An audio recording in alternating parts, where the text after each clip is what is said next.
Yo, what's going on, guys? Your boy Vita here, back on the Mad 16. Today I'm bringing you guys an updated part of, I'm sure you guys have seen that I am updating my Panthers offensive playbook, and today the update is dropping.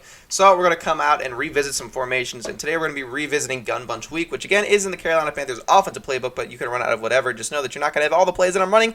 So today, deep corner is, we're actually revisiting this play with a new setup, and because it's actually a cover 4, cover 3 beater, and cover 2.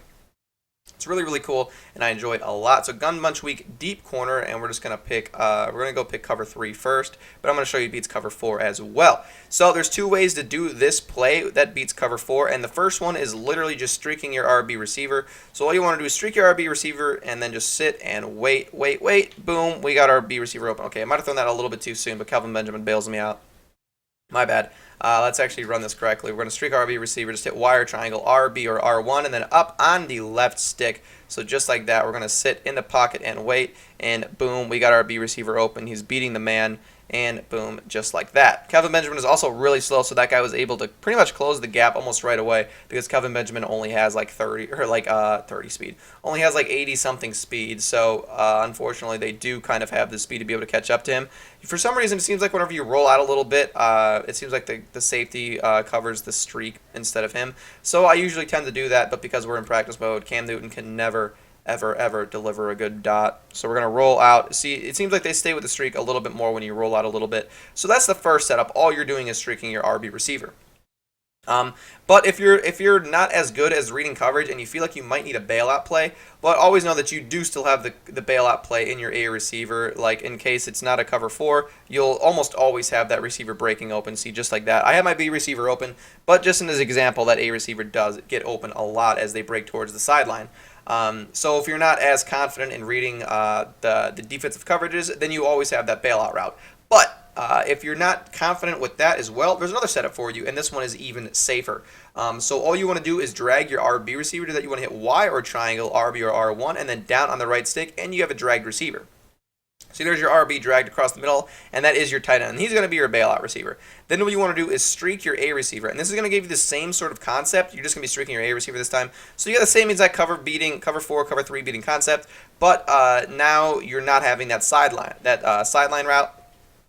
And that's pretty much it. You know, that's the only difference. I usually like the other play better just because it gets me more yards. But with this, you do have a bailout route, which is going to guarantee to get a few yards at least. So this time we're going to snap the ball. We're going to sit in the pocket. And for some reason, this time they actually separated from the streak. Or they separated from the streak. Yeah, the streak really early. So I just decided to hit the streaking route instead of the post route because, like I said, for some reason they just left the post route right away. So we're going to snap the ball, start to roll out a little bit, and they actually did it again right here.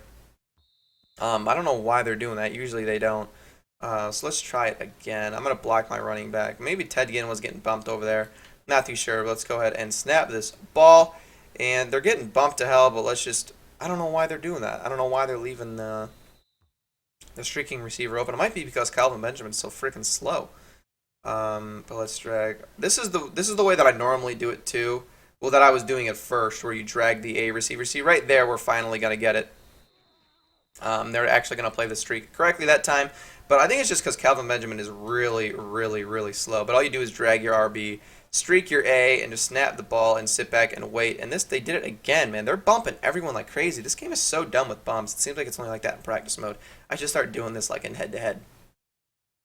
I'm going to show you guys the setup one more time. Just drag the RB and streak the A, and you got the same exact concept, but for some reason it's just not working today in practice mode, it seems. But this is, whenever you guys see me beating cover 4 in my videos all the time, I promise you that this is the way I've been doing it, because I actually just found this way, the first way I was running it earlier today. I literally just found this way, so the other way does definitely work. But I do prefer the streaking the RB now that I found this way. Streak the RB. Oh, I'm sorry, I did the wrong thing. But I do actually prefer streaking the RB receiver now.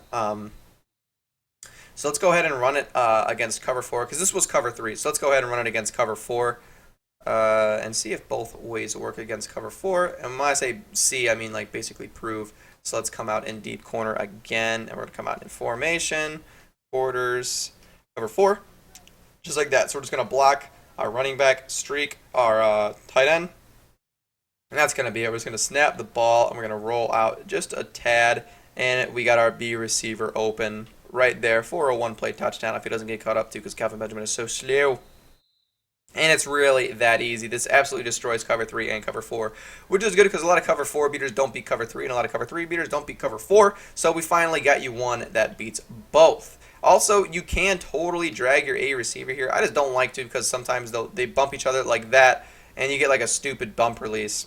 And for some reason that time he actually played the post route. That usually doesn't happen. But they get a weird bump release sometimes whenever you drag the A. So I try not to do that and just leave the A receiver how he is. So let's just streak our RB again.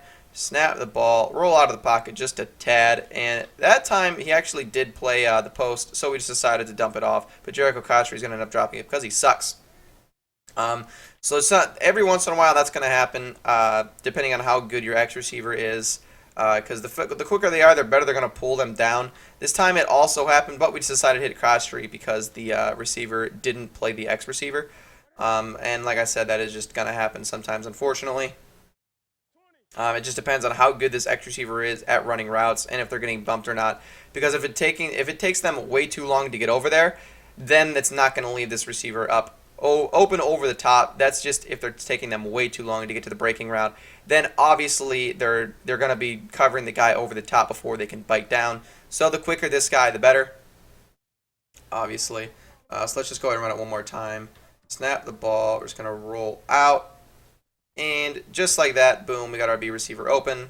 And it's money for another one-play touchdown. So that's really it. Hopefully you guys made it all the way through the video so you guys see that it beats cover 4 and cover 3. It's going to beat man coverage as well. You just most of the time you're going to end up hitting your A receiver, depending on how quick your B receiver is.